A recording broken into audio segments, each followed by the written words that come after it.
Что если официальная история человечества — это лишь последняя страница из тысячи? Геологи зафиксировали следы глобального катаклизма примерно 12 тысяч лет назад. Именно тогда, за несколько столетий, исчезли 35 видов крупных животных сразу на нескольких континентах. В Турции стоит храмовый комплекс Göbekli-Tepe, построенный 11 500 лет назад, за 7 тысяч лет до Египта, и намеренно засыпанный землей теми, кто его создал. На дне Индийского океана у берегов Индии в 2001 обнаружили каменные постройки возрастом 9 тысяч лет, уходящие под воду. Это не мифы, это находки с координатами и датировками. Вопрос только один: кто жил до нас и что именно они знали?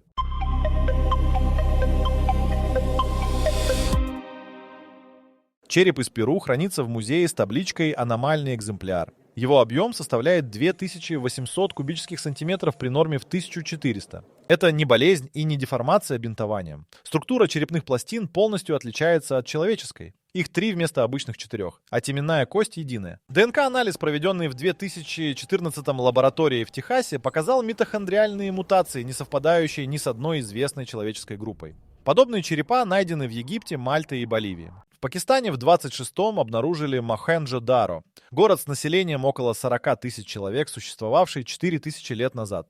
Там были канализация, двухэтажные дома с ваннами и система городского водоснабжения, которую Европа освоит только через 3000 лет. Никто не знает, кто его построил. Письменность Мохенджо-Даро до сих пор не расшифрована, а в городе не найдено ни одного дворца, ни одного храма, ни одного захоронения правителя. Население исчезло внезапно. Улицы засыпаны скелетами людей, которые упали прямо там, где стояли. Но самое неудобное открытие сделали не археологи, а генетики. В 2023-м анализ древней ДНК из пещер Испании показал, около 37 тысяч лет назад в Европе жила популяция людей с геномом, который не является предком ни одной из современных этнических групп. Они не вымерли от болезней, они просто исчезли из генетической летописи резко, как будто их вырезали из истории одним движением. Шумерские тексты, записанные 5000 лет назад, перечисляют 8 царей, правивших до потопа, в общей сложности 241 200 лет.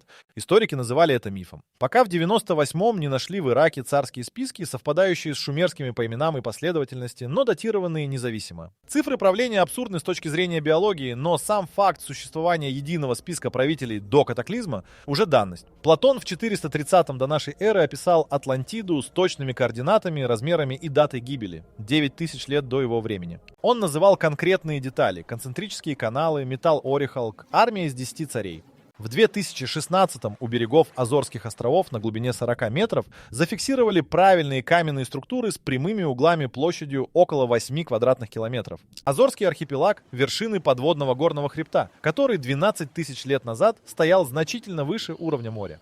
На плато Наска в Перу линии нанесены с точностью, недостижимой без воздушного наблюдения. Отклонение на протяжении десятков километров не превышает нескольких сантиметров. Самому древнему слою рисунков более 3000 лет. Но геоглифы явно создавались поверх более ранних, уже стертых изображений. Под верхним слоем пустынного лака на некоторых линиях термолюминесцентный анализ показал возраст свыше 10 тысяч лет. Порталан Пири Рейса, нарисованный в 1513 на основе, по словам самого картографа, древних источников, изображает Антарктиду без ледяного покрова с деталями береговой линии, которые картографы подтвердили только в 58-м, после сейсмического зондирования подо льдом. Антарктида покрыта льдом не менее 6 тысяч лет. Значит, источник карты старше 6 тысяч лет и создан кем-то, кто физически видел этот континент с воздуха или имел инструменты точного измерения. Все эти находки объединяет одно: они не вписываются в хронологию, где история начинается в Шумере 5000 лет назад. Они указывают на существование людей или существ, биологически близких к людям, с развитой технологической базой задолго до официальной точки отсчета. И главный вопрос не в том, были ли они, а в том, что именно они построили и где это сейчас.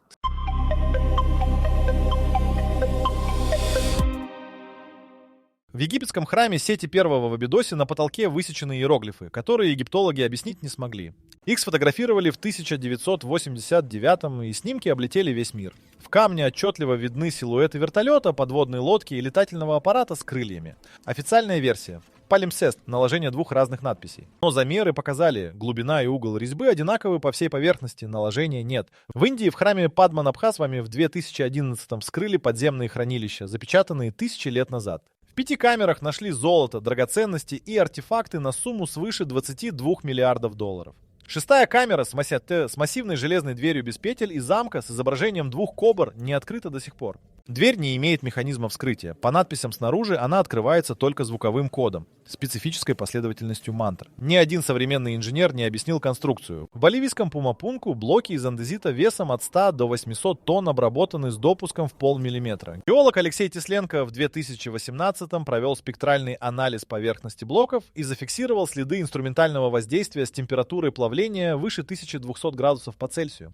Ближайший карьер с таким камнем находится в 80 километрах на высоте 4000 метров над уровнем моря. Датировка комплекса не менее 17 тысяч лет. В Японии у острова Йонагуни на глубине от 5 до 27 метров с 1986 изучают подводный монумент. Террасы, лестницы, прямые стены и то, что выглядит как дорога.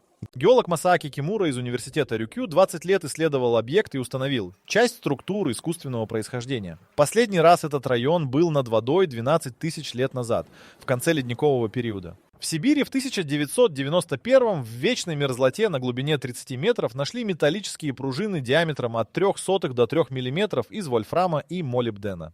Возраст слоя от 20 до 300 тысяч лет. Вольфрамовые спирали такого размера производятся сегодня только в аэрокосмической промышленности. Российская академия наук подтвердила находку, но не дала объяснения. В Турции пещерный город Деринкую уходит вниз на 18 этажей и вмещал до 20 тысяч человек. Вентиляционные шахты, водопровод, отдельные помещения для скота и людей – все рассчитано инженерно точно. Возраст верхних уровней скоротаны около 3000 лет, но нижние ярусы датированы иначе. Термолюминесцентный анализ стен показал обработку камня не менее 12 тысяч лет назад. Кто строил нижние уровни и зачем прятался под землю, неизвестно. На острове Мальта мегалитические храмы Джгантия построены около 5800 лет назад из известняковых блоков весом до 50 тонн. Внутри найдены статуэтки с непропорционально большими головами и массивными телами. И черепа с той же аномальной структурой, что в Перу. 3 пластины вместо 4, увеличенный объем. Храмы стоят на фундаменте, который на 3 метра глубже мальтийских построек и датирован отдельно. Возраст фундамента превышает 10 тысяч лет. Каждый из этих объектов существует в реальности с задокументированными координатами и результатами анализов.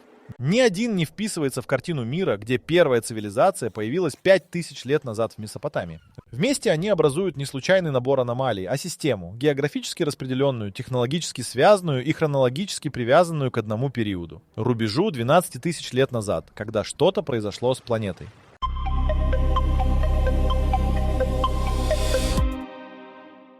В 1900 В первом году греческие ныряльщики подняли с дна моря у острова Антикитера бронзовый механизм возрастом 2000 лет. Томографический анализ, проведенный в 2006 командой из 14 университетов, показал внутри 37 шестерен с зубцами, нарезанными с точностью современного станка. Механизм вычислял положение Солнца, Луны и 5 планет одновременно, предсказывал затмение с точностью до часа и учитывал неравномерность лунной орбиты. Факт, который европейская наука переоткрыла только в 17 веке. Подобная металлообработка считалась невозможной для того времени. Аналогов этому устройству нет ни в одном музее мира. В Багдадском музее хранится сосуд, найденный в Ираке в 1938. Глиняный горшок с медным цилиндром внутри и железным стержнем. Немецкий археолог Вильгельм Кёник установил, что при заполнении сосуда уксусом конструкция генерирует электрический ток напряжением около 1 вольта. Возраст находки 2000 лет. Иракские музейные записи фиксируют, что подобных сосудов найдено не менее 10 в разных раскопках. Для чего использовался ток, неизвестно, но золочение тонким слоем, найденное на артефактах из того же региона и той же эпохи, требует именно электролитического процесса. Египетская дендерская лампа, барельеф в храме Хатхор, датированный 1 веком до нашей эры, изображает колбообразный предмет с нитью внутри, подключенный к чему-то, напоминающему изолятор. Инженер Вальтер Гарнфте в 1982-м построил точную копию по пропорциям барельефа. Конструкция при подаче тока давала тлеющий разряд, идентичный изображенному. Египтяне не оставили описания устройства, только изображение. В Китае в провинции Байгун в 1999-м обнаружили систему металлических труб, уходящих в скалу и в дно озера. Трубы диаметром от 1,5 до 40 сантиметров залегают в породе возрастом около 150 тысяч лет. Анализ Института геологии Китая показал, состав металла на 8% не идентифицирован. Это ни железо, ни сталь, ни известный сплав. Официальный комментарий китайского правительства: продолжаем изучение. Никола Тесла в 1899 записал в дневнике: принцип беспроводной передачи энергии на расстояние уже реализован в древних сооружениях, я лишь переоткрываю. Конкретно он указывал на пропорции египетских пирамид. Физик Джозеф Хавард в 2015 провел расчет. Пирамида Хеопса при определенных условиях резонирует на частоте 7,8 Гц. Это частота Шумана, естественный электромагнитный резонанс атмосферы Земли. Внутренние камеры пирамиды сориентированы так, что акустический резонанс в них достигает максимума именно на этой частоте. В Перу на плато Маркауаси стоят каменные фигуры, которые при разном освещении меняют форму. Одна и та же скала выглядит как человеческое лицо утром, как животное в полдень и как архитектурная деталь на закате. Геолог Дэниел Рудзо в 1952-м провел 3 года на плато и зафиксировал: фигуры не являются природными образованиями. Их симметрия и угол обработки поверхности идентичны на объектах, разделенных сотнями метров. Возраст обработки поверхности по патине не менее 10 тысяч лет. Шумерский текст Энума Элиш описывает создание человека через смешение крови Бога с глиной. В тексте использован термин «тиит», буквально то, что несет жизнь. Биохимик Закария Сичин в 1986-м указал: описание процедуры в тексте пошагово совпадает с современной технологией генетической модификации эмбриона, введение чужеродного материала в яйцеклетку, инкубационный период, отбор жизнеспособных образцов. Шумеры записали это за 4000 лет до открытия ДНК. Ни один из этих артефактов не является подделкой. Все прошли независимую экспертизу. Все они указывают на одно: кто-то до нас владел физикой, электричеством, металлургией и биологией на уровне, который мы сами достигли только в 20 веке. Вопрос не в том, существовала ли эта технология, она существовала. Вопрос в том, куда она исчезла и исчезла ли полностью.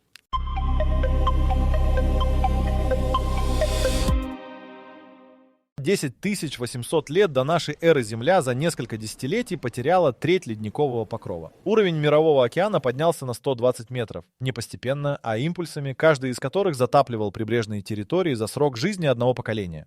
Геологи называют этот период событием Янгер-Дриас, резким похолоданием, которое предшествовало столь же резкому потеплению. Причина до сих пор официально не установлена. В 2018-м группа из 53 ученых опубликовала в журнале Scientific Reports результаты анализа осадочных пород из 23 точек на 6 континентах.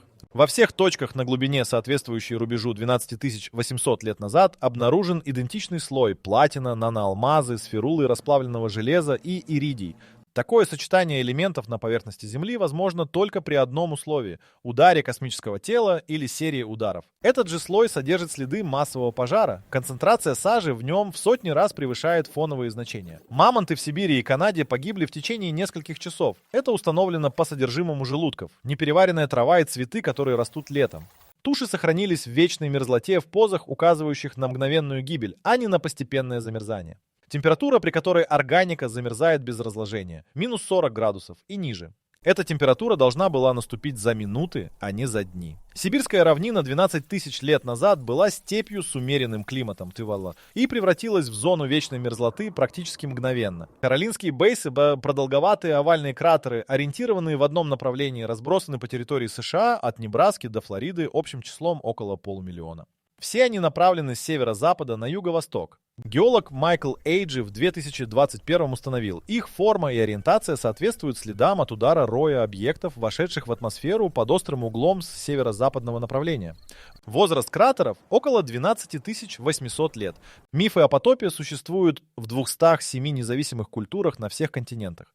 Исследователь Ричард Андри в конце 19 века сравнил 86 версий мифа и установил: в 62 из них потоп вызван не дождем, а огнем с неба или падением звезды, которое предшествует затоплению. Шумерский эпос о Гильгамеше описывает катастрофу так: 6 дней и ночей бушевал ветер, потоп и буря. На 7-й день буря утихла, и все человечество превратилось в глину. Глина Баджи – осадочная порода, которая остается после схода цунами. В Египте на стенах Эдфусского храма записаны тексты, названные египтологами текстами строителей. В них описывается мир до катастрофы. Первичный холм населенный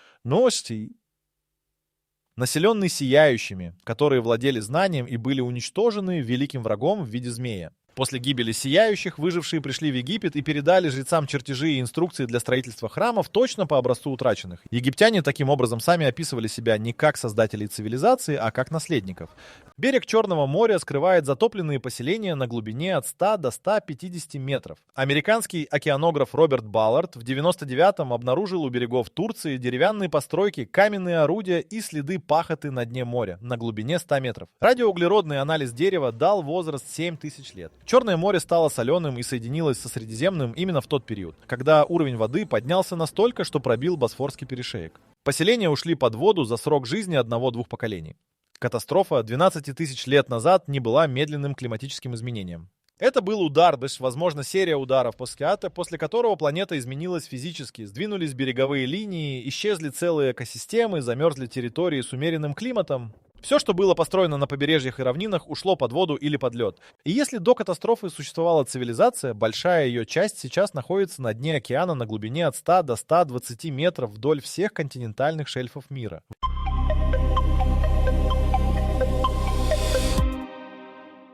Египетский жрец Манифон в III веке до нашей эры записал историю, которую египтологи предпочитают не цитировать. До правления первого фараона Египтом управляли боги в течение 13 900 лет, затем полубоги еще 1200 лет, и только потом пришли люди. Манифон не был мистиком, он был главным жрецом Гелиополя и хранителем государственных архивов. Он записывал то, что хранилось в храмовых текстах, а не сочинял мифы.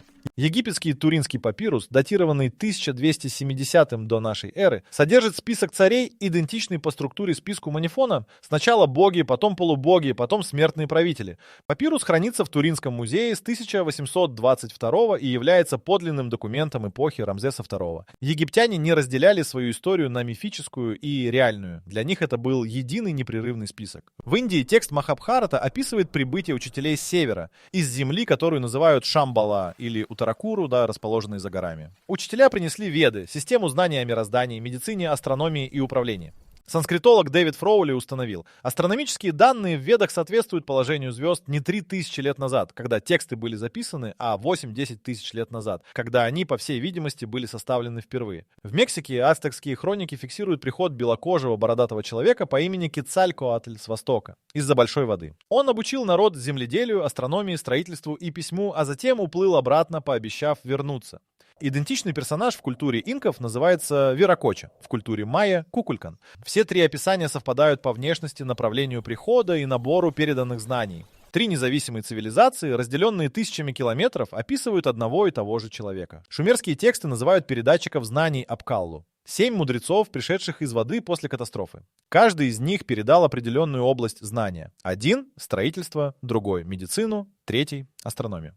Вавилонский жрец Берос в III веке до нашей эры записал: «Первый Апкаллу Оаннес приходил из моря каждый день, учил людей и уходил обратно под воду на ночь». Берос уточнял, что Оаннес имел тело рыбы и голову человека, что исследователи интерпретируют как скафандр или защитный костюм. Ирландские тексты Лебор Габбала Эрен, книга завоеваний Ирландии, описывают 5 последовательных волн переселенцев на остров. Первая волна пришла до потопа, погибла в нем, но оставила потомков.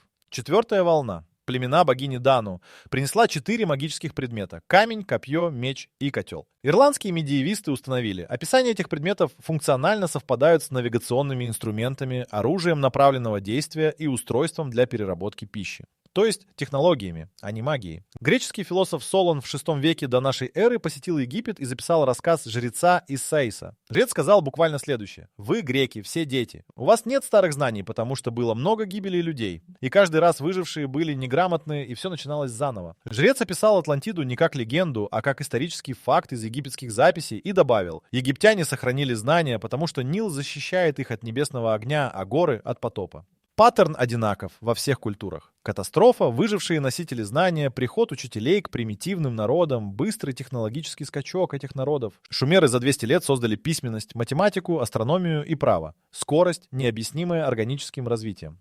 Египет появился готовым, без периода проб и ошибок в архитектуре и инженерии. Майя знали о планете Венера с точностью до 2 секунд за 500 лет до нашей эры. Кто-то их этому научил и сделал это быстро, как передают готовое знание, а не как открывают его впервые.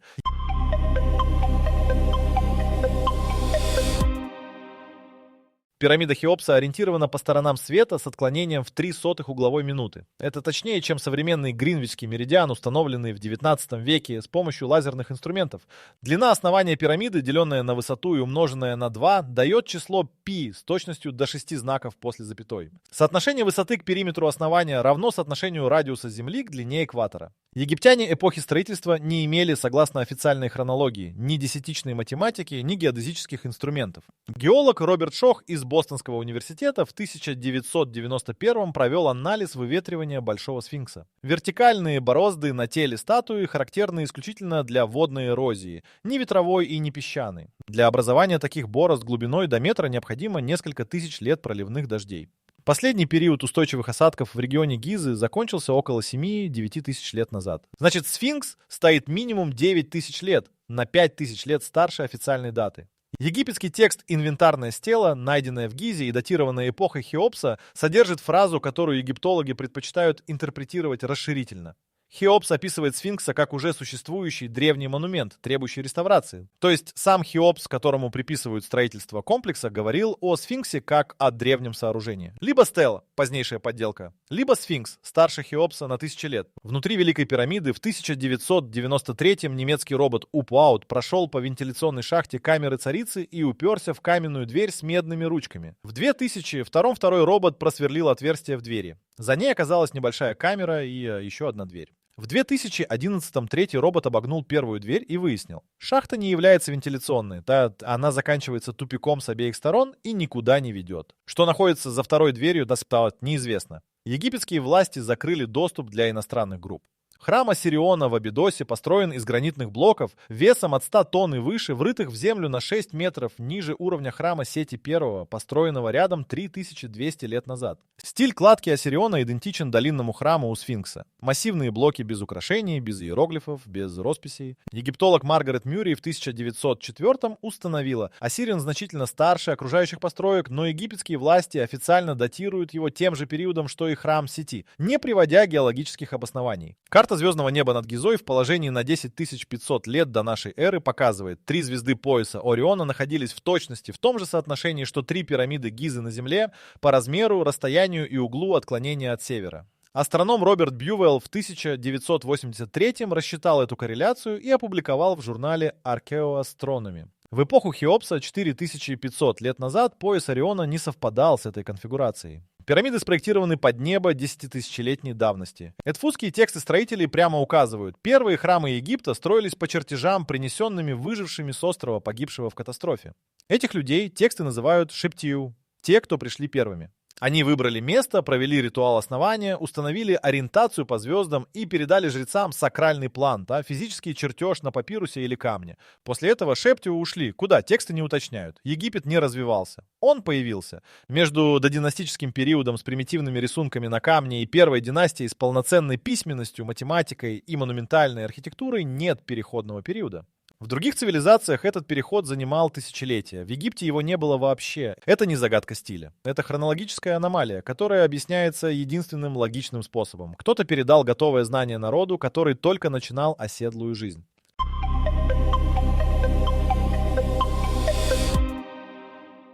Под плато Гизы существуют подземные полости. Это не теория, это данные сейсмического зондирования, проведенного японской командой университета Васеда в 1986 году. Команда зафиксировала 3 крупные полости под сфинксом и несколько коридоров, уходящих от пирамиды Хеопса на север и запад. Египетские власти немедленно прекратили работы и запретили дальнейшее зондирование на плато. Официальная причина – угроза туристической инфраструктуре. Японцы опубликовали данные в научном журнале. Они до сих пор находятся в открытом доступе. В 1998-м египтолог Захи Хавас, занимавший пост главы Высшего совета древности Египта, публично заявил на конференции в Каире: «Под сфинксом существует зал записей. Мы знаем об этом, но еще не готовы к тому, что там найдем». После этого заявления Хавас изменил позицию и до конца своей карьеры отрицал существование каких-либо полостей. Запись конференции сохранилась в архивах Американского исследовательского центра в Египте. В 2018-м итальянская группа с помощью мионной томографии, той же технологии, что применяется для сканирования вулканов, обнаружила внутри пирамиды Хеопса неизвестную полость длиной не менее 30 метров над Большой галереей. Открытие опубликовано в журнале Nature. Египетские власти подтвердили находку и объявили о начале исследования. С 2018 прошло 6 лет. Официальных результатов исследования полости нет. В Ватикане в секретном архиве хранятся документы, изъятые Инквизицией у ученых, алхимиков и путешественников с 12 по 18 век. Доступ к архиву открыт с 2006 для аккредитованных исследователей по заявке с ограничением на копирование. Историк Умбретто Фумании в 2012 опубликовал перечень документов, связанных с допотопными знаниями. Среди них рукописи с описанием карт несуществующих континентов, трактаты об управлении природными силами и записи допросов людей, утверждавших, что видели подземные города. Сами документы не опубликованы. В Турции правительство в 2014-м засекретило часть материалов раскопок Göbekli Tepe. Немецкий археолог Клаус Шмидт, руководивший раскопками с 1995 скончался в 2014, в год засекречивания. Его личный архив был передан турецким властям, а не немецкому институту, финансировавшему раскопки. Турецкая сторона объяснила это национальным культурным суверенитетом. Что именно засекречено, неизвестно. Но в 1998 Шмидт в интервью журналу «Шпигель» сказал: «Мы нашли нечто, что полностью меняет историю человечества, но мир не готов это услышать». В Антарктиде американская база МакМёрдо работает с 1956 года. В 1959 договор об Антарктиде запретил любую военную деятельность и добычу ресурсов, но не ограничил доступ к информации о геологических находках. В 2016 спутниковые снимки зафиксировали правильные геометрические структуры под льдом в районе Земли Королевы Мод. Те же координаты, где немецкая экспедиция Швабенланд в 1938 обнаружила незамерзшие подземные озера и теплые пещеры. НАСА классифицировала снимки как артефакты обработки данных. Независимые геологи, запросившие исходные данные, получили отказ. В 2003-м американские военные в первые дни оккупации Багдада взяли под охрану два объекта – нефтяное министерство и Иракский национальный музей. Музей при этом был разграблен, из него исчезли 15 тысяч артефактов, включая шумерские таблички с текстами, не внесенными в международные каталоги. Интерпол восстановил около 4000 предметов, остальные не найдены. Среди пропавших табличек, по данным куратора музея Донни Джорджа, были тексты, описывающие технологические процессы, не соответствующие шумерскому уровню развития. Закономерность прослеживается четко. Каждый раз, когда находка или исследование приближаются к конкретным данным о додинастической цивилизации, следует одно из трех: засекречивание, прекращение финансирования или публичная дискредитация автора. Это происходит не потому, что ученые сговорились. Это происходит потому, что система академической карьеры уничтожает тех, кто ставит под сомнение базовую хронологию. Они теряют гранты, публикации и должности. Самоцензура эффективнее любого заговора. И именно поэтому ответ на главный вопрос до сих пор не произнесен вслух ни одним официальным институтом.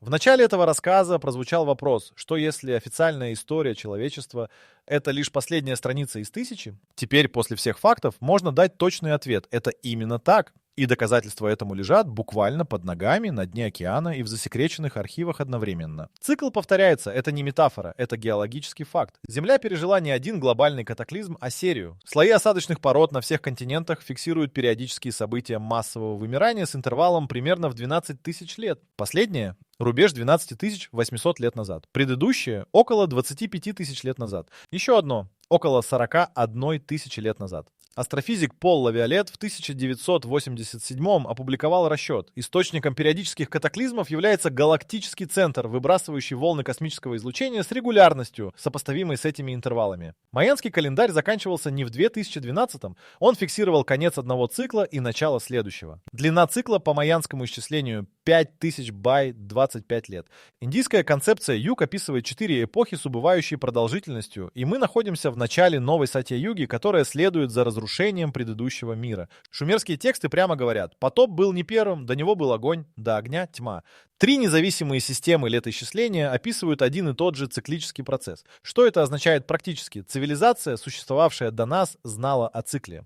Гёбекли-Тепе был намеренно засыпан. Дерамшан не разрушен врагами, не заброшен из-за упадка, а аккуратно погребен под слоем земли, чтобы сохранить. Это консервация, а не гибель. Кто-то спрятал знание в камне, зная, что придут другие люди и найдут его. Надписи на колоннах Гёбекли-Тепе, расшифрованные частично в 2017-м Мартином Сволоу и Полом Бурли, содержат астрономическую карту и дату. Около 10 900 лет до нашей эры, зафиксированную как предупреждение о падении кометы. Они предупреждали нас. Не богов, не следующее поколение своих, а тех, кто придет после катастрофы, после провала, в темноту, после того, как все начнется заново. Египетские жрецы хранили знания не как религию, а как инструкцию по выживанию. Ведические тексты содержат точные астрономические данные не для поклонения звездам, а для навигации и предсказания катаклизмов. Платон записал историю Атлантиды не как красивую сказку, а как предупреждение. Великая цивилизация исчезла за один день и одну ночь, и это может повториться. Сейчас на дне океана, вдоль континентальных шельфов всего мира, на глубине от 80 до 120 метров лежат затопленные территории площадью около 27 миллионов квадратных километров. Это больше площади Африки. Эти территории были сушей 12 тысяч лет назад. Человечество исследовало менее 5% дна океана. То, что мы называем колыбелью цивилизации, Месопотамия, Египет, Инд, это лишь то, что осталось на возвышенностях после потопа. Настоящая колыбель сейчас под водой. Если вы думали, что Атлантида вот это лишь миф, то, возможно, стоит заглянуть на wideori.com, чтобы узнать больше о реальных историях, которые могут вас шокировать. Не забудьте, ссылка в описании, там еще больше увлекательного контента.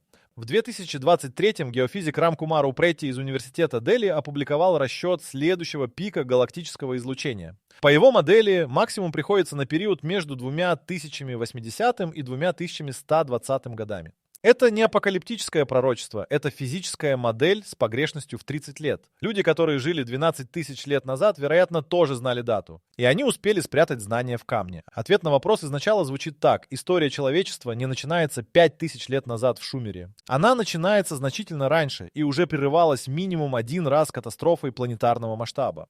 Мы не первая развитая цивилизация на этой планете. Мы — та самая следующая страница, для которой предыдущие оставили подсказки в камне, в текстах и на дне океана. И единственный вопрос, который теперь имеет практический смысл. Успеем ли мы прочитать все, что они нам оставили, прежде чем цикл завершится снова?